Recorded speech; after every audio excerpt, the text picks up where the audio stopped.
उन्नाव में मैं एक रेप पीड़िता के घर गई, उसके खेत जलाए गए थे, उसके भाइयों को पीटा गया था। आगरा में मैं अरुण वाल्मीकि के घर गई, उसकी बीवी को पीटा, उसके पिता के नाखून निकाले। आप हंस रहे हैं, लेकिन ये गंभीर बात है। संभल के कुछ लोग आए थे हमसे मिलने। चुनाव में हारते हारते जीतने से इन्हें एहसास हुआ अब क्या कर रहे हैं, आपकी जिम्मेदारी क्या है, कि सारी जिम्मेदारी जवाहरलाल नेहरू की है। अडानी जी को सारे कोल्ड स्टोरेज आपकी सरकार ने दिए हैं कि एक व्यक्ति को बचाने के लिए 142 करोड़ देश की जनता को नकारा जा रहा है। सीख लीजिए ना, आप भी सीख लीजिए, आप भी अपनी गलतियों के लिए माफी मांग लीजिए। जो यहाँ से वहाँ जाता है वो धुल जाता है। लेकिन आज का राजा भेष तो बदलते हैं, लेकिन न जनता के बीच जाने की हिम्मत है और न आलोचना सुनने की। इनकी मीडिया की मशीन झूठ फैलाती है, तरह तरह के आरोप लगाती है। उनका नाम पुस्तकों से मिटाया जा सकता है, उनका नाम भाषणों से मिटाया जा सकता है, लेकिन जो उनकी भूमिका रही इस देश की आज़ादी के लिए, वो इस देश से कभी मिटाया नहीं जा सकता। उन्नाव में मैं एक रेप पीड़िता के घर गई, उसे जलाकर मार डाला था। वो शायद 20-21 साल की होगी। हम सब के बच्चे हैं। हम सोच सकते हैं कि अगर हमारी बेटी के साथ बार बार बलात्कार हुआ और फिर जब वो अपनी लड़ाई लड़ने के लिए गई तो उसको जलाकर मार डाला गया होता तो हम पर क्या बीतती। मैं उस बच्ची के पिता से मिली, उसके खेत जलाए गए थे, उसके भाइयों को पीटा गया था, उसके पिता को बाहर से घर के बाहर घसीट कर मारा गया था। उस पिता ने मुझे बताया कि बेटी, मुझे न्याय चाहिए।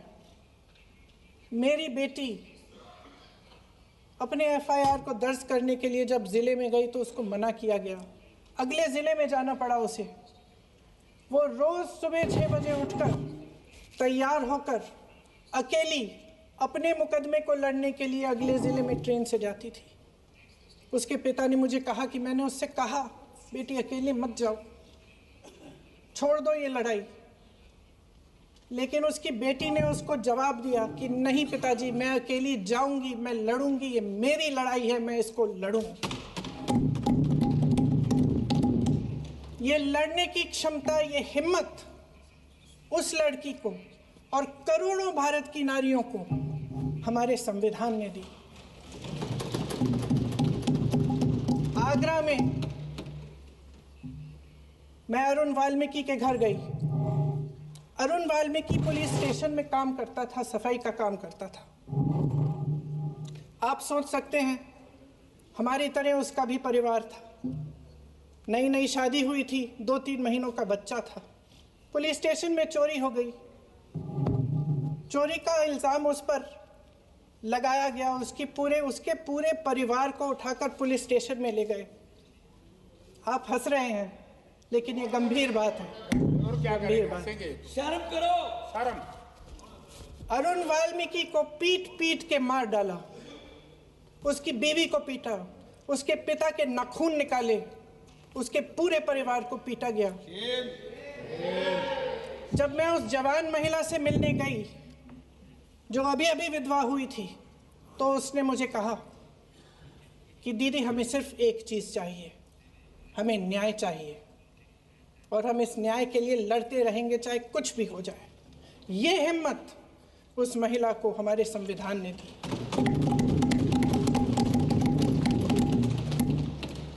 संभल के कुछ लोग आए थे हमसे मिलने जो मृतकों के परिवार के सदस्य थे। उसमें 2 बच्चे थे, अदनान और उज़ैर। अब सुनिए। उसमें 2 बच्चे थे, अदनान और उज़ैर। एक बच्चा मेरे बच्चे की उम्र का है, दूसरा उससे छोटा 17 साल का है।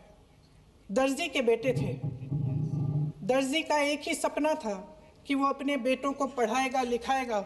एक बेटा डॉक्टर बनेगा, एक बेटा भी सफल होगा दूसरा बेटा भी अपने जीवन में सफल होगा। उनके पिताजी हर रोज़ उनको स्कूल छोड़ते थे। उस दिन भी स्कूल छोड़ने के बाद अपनी दुकान में चले गए। उन्हें पता नहीं था कि विवाद हो रहा है। उन्होंने भीड़ देखी, घर आने की कोशिश की तो पुलिस ने गोली से मार डाला। वो 17 साल का बच्चा अदनान मुझसे कहता है, वो 17 साल का बच्चा अदनान मुझसे कहता है कि मैं बड़ा होकर डॉक्टर बन के दिखाऊंगा, मैं अपने पिता का सपना साकार करूंगा। ये सपना, ये आशा उसके दिल में हमारे संविधान ने डाली। सच्चाई ये है अध्यक्ष महोदय कि आज संविधान बार बार इसलिए कह रहे हैं क्योंकि इस चुनाव में इनको पता चल गया कि इस देश की जनता ही इस संविधान को सुरक्षित रखेगी, कि इस चुनाव में हारते हारते जीतने से इन्हें एहसास हुआ कि ये संविधान बदलने की बात इस देश में नहीं चलेगी। जिसका नाम लेने से कभी कभी आप झिझकते हैं और कभी कभी उनका नाम धड़ाधड़ इस्तेमाल किया जाता है अपने आप को बचाने के लिए। उन्होंने HAL, BHEL, SAIL, GAIL, ONGC, NTPC, railways, IIT, IIM, oil refineries, तमाम PSU बनाए। अध्यक्ष महोदय, उनका नाम पुस्तकों से मिटाया जा सकता है, उनका नाम भाषणों से मिटाया जा सकता है, लेकिन जो उनकी भूमिका रही इस देश की आज़ादी के लिए और इस देश के निर्माण के लिए, वो इस देश से कभी मिटाया नहीं जा सकता। आज चुनाव की वजह से शायद इतनी बातचीत हो रही है नारी शक्ति के बारे में, क्योंकि हमारे संविधान ने महिलाओं को ये अधिकार दिया, उनकी शक्ति को परिवर्तित किया वोट में, और आज आपको पहचानना पड़ रहा है कि महिलाओं के बिना, कि नारी शक्ति के बिना ये सरकारें नहीं बन सकती हैं। इसीलिए आज आप नारी शक्ति की बातें दोहरा रहे हैं। जो आप नारी शक्ति का अधिनियम लाए हैं उसको लागू क्यों नहीं करते? वो 10 साल बाद लागू क्यों होगा? क्या आज की नारी 10 साल इंतजार करेगी उसके लागू करने के लिए? क्या बात है, क्या बात है।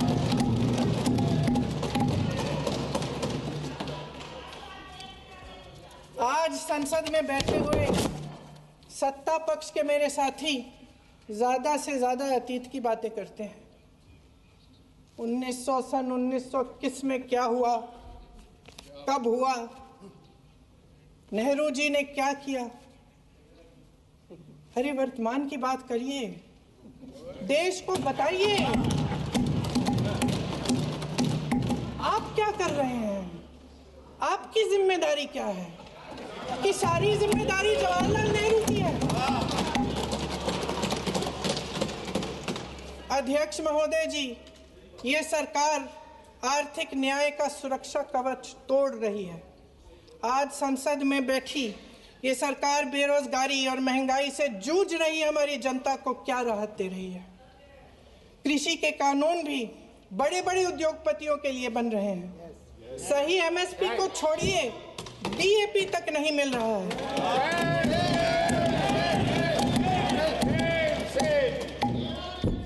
वायनाड से लेकर ललितपुर तक इस देश का किसान रो रहा है।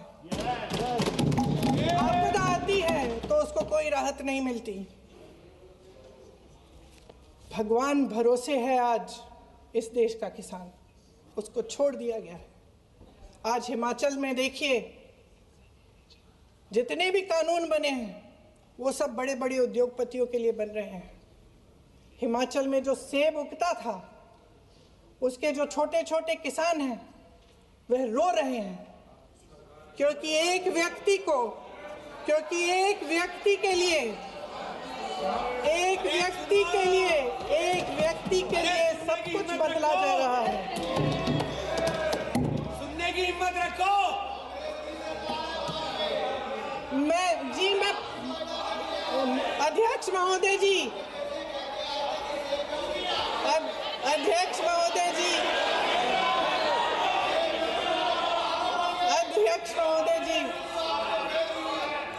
अध्यक्ष महोदय जी, अडानी जी को सारे कोल्ड स्टोरेज प्रदेश की सरकार ने नहीं दिए। अडानी जी को सारे कोल्ड स्टोरेज आपकी सरकार ने दिए हैं। देश देख रहा है, देश देख रहा है कि एक व्यक्ति को बचाने के लिए 142 करोड़ देश की जनता को नकारा जा रहा है। सारे बिजनेस, सारे संसाधन, सारी दौलत, सारे मौके एक ही व्यक्ति को सौंपे जा रहे हैं। सारे बंदरगाह, एयरपोर्ट्स, सड़कें, रेलवे का काम, कारखाने, खदानें, सरकारी कंपनियां सिर्फ एक व्यक्ति को दी जा रही है। मेरे सत्ता पक्ष के साथी आज खड़े हुए और तमाम गिनती करने लग गए कि ऐसा हुआ वैसा हुआ, 1975 में जो हुआ। तो सीख लीजिए ना, आप भी सीख लीजिए, आप भी अपनी गलतियों के लिए माफी मांग लीजिए। आप भी बैलेट पे चुनाव कर लीजिए, आप भी बैलेट पे चुनाव कर लीजिए। दूध का दूध, पानी का पानी हो जाएगा। आप राजनीतिक न्याय की बात करते हैं, सरकारों को पैसों के बल पर गिरा देते हैं।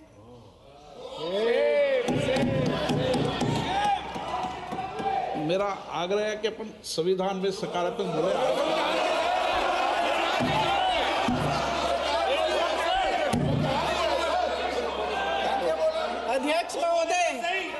अध्यक्ष महोदय, सत्ता पक्ष के हमारे साथी ने एक उदाहरण दिया उत्तर प्रदेश की सरकार का, तो मैं भी एक उदाहरण दे देती हूँ महाराष्ट्र की सरकार का।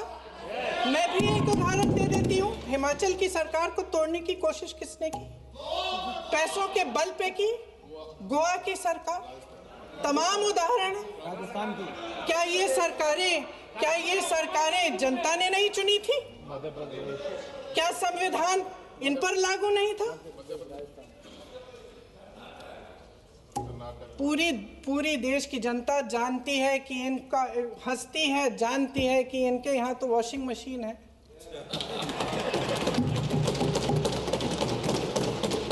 तो यहाँ से वहां जाता है, वो धुल जाता है। इस तरफ दाग, उस तरफ स्वच्छता। और मेरे कई ऐसे साथी हैं जो इस तरफ होते थे उस तरफ चले गए, मुझे दिख भी रहे हैं, वॉशिंग मशीन में शायद धुल गए हैं। एक कहानी होती थी अध्यक्ष महोदय, शायद बचपन में आपने भी सुनी होगी। राजा भेष बदलकर बाजार में आलोचना सुनने जाता था। ये सुनने जाता था कि प्रजा मेरे बारे में क्या कह रही है, मैं सही रास्ते पे चल रहा हूं कि नहीं। लेकिन आज का राजा, भेष तो बदलते हैं आज के राजा, शौक तो है उनको भेष बदलने का, लेकिन न जनता के बीच जाने की हिम्मत है और ना आलोचना सुनने की। इस देश की जनता ने खुलकर आलोचना की, निडर होकर धरने किए, प्रदर्शन किए। जब जब जनता नाराज हुई तब तब सत्ता को ललकारा, उसे चेतावनी दी, बड़े से बड़े नेताओं को कटघरे में खड़ा किया, उनसे जवाब मांगा, न्याय मांगा। इस देश के छोटे छोटे से नुक्कड़ की दुकानों में, चाय की दुकानों में, इस देश के घरों में, गलियों में, मोहल्लों में, अखबारों में, प्रकाशन घरों में, न्यायपालिकाओं में चर्चा कभी बंद नहीं हुई। लेकिन आज ये माहौल नहीं है। आज जनता को सच बोलने से डराया जाता है, धमकाया जाता है। पत्रकार हो या विपक्ष का नेता हो या किसी यूनिवर्सिटी का प्रोफेसर हो, छात्र संघ हो या कर्मचारियों का संगठन हो, सबका मुंह बंद कराया जाता है। किसी पे ईडी, किसी पे सीबीआई, किसी पे इनकम टैक्स, फर्जी मुकदमे लगवाए जाते हैं, जेल में डाल दिया जाता है, विपक्षी नेताओं को जेल में डाल दिया जाता है, उनको सताया जाता है। किसी को नहीं छोड़ा इस सरकार ने। देशद्रोही कह कह के उत्तर प्रदेश में मुझे याद है कुछ अध्यापिकाएं प्रदर्शन कर रही थी, उन पर मुकदमा डाल दिया देशद्रोही का, उन्हें देशद्रोही कह दिया। इन्होंने देश का पूरा माहौल भय से भर दिया है। इनकी मीडिया की मशीन झूठ फैलाती है, तरह तरह के आरोप लगाती है, और शायद वह भी भय में ही है। महोदय, मैं इस सदन को याद दिलाना चाहती हूँ कि ऐसा डर का माहौल देश में अंग्रेजों के राज में था। जब इस तरफ बैठे हुए गांधी की विचारधारा वाले लोग आज़ादी की लड़ाई लड़ रहे थे और उस तरफ वाली विचारधारा वाले लोग भय में रहकर अंग्रेजों के साथ साठगांठ कर रहे थे। लेकिन अध्यक्ष महोदय, भय का भी अपना स्वभाव होता है। भय फैलाने वाले हमेशा भय का खुद शिकार बन जाते हैं। ये प्रकृति का नियम है। आज इनकी भी यही हालत हो गई है।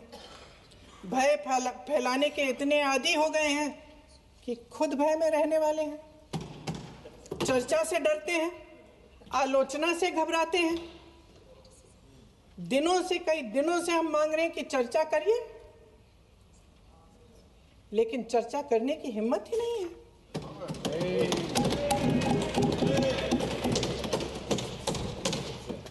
एक कहानी होती थी अध्यक्ष महोदय, शायद बचपन में आपने भी सुनी होगी। राजा भेष बदलकर बाजार में आलोचना सुनने जाता था। ये सुनने जाता था कि प्रजा मेरे बारे में क्या कह रही है, मैं सही रास्ते पे चल रहा हूं कि नहीं। लेकिन आज का राजा, भेष तो बदलते हैं आज के राजा, शौक तो है उनको भेष बदलने का, लेकिन न जनता के बीच जाने की हिम्मत है और न आलोचना सुनने की। महोदय, मैं तो सदन में नहीं हूं।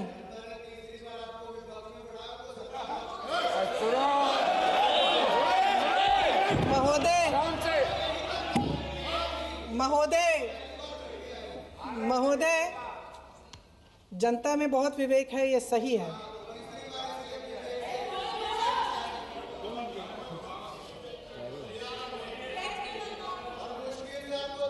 अच्छा महोदय, मैं सदन में नहीं हूँ।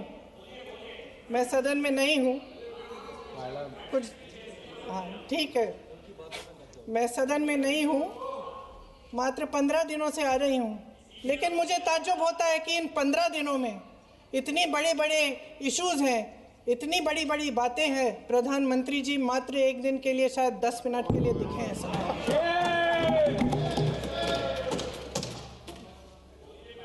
बात यह है अध्यक्ष महोदय जी कि ये देश भय से नहीं, साहस और संघर्ष से बना है। इसको बनाने वाले देश के किसान, जवान, देश के करोड़ों मजदूर और गरीब जनता है। संविधान इनको साहस देता है। मेहनती मिडिल क्लास है। और इस देश के जो करोड़ों देशवासी हैं, जो रोजाना भयंकर परिस्थितियों का सामना करते हैं, उनको साहस देता है। वायनाड में जो आपदा आई, उसमें एक छोटा लड़का था 17 साल का। 6 घंटों के लिए उसने अपनी माँ को बचाने की कोशिश की। 6 घंटों के लिए आप सोच सकते हैं कि अगर नदी की धारा बह रही है, नाराज है, आप अपनी माँ को पकड़े हो, 6 घंटों के लिए पकड़े रखते हो कि मेरी माँ बच जाएगी, और अंत में वो माँ भी बह जाती है। उस लड़के का साहस, उन महिलाओं का साहस जो पीड़ित हैं लेकिन फिर भी अपनी लड़ाई लड़ रहे हैं, उन संभल के बच्चों का साहस जिनके पिताजी अभी अभी गुजर गए, लेकिन फिर भी उनके सपनों को साकार करने की हिम्मत है, उनका साहस है। वो साहस इस संविधान ने दिया है।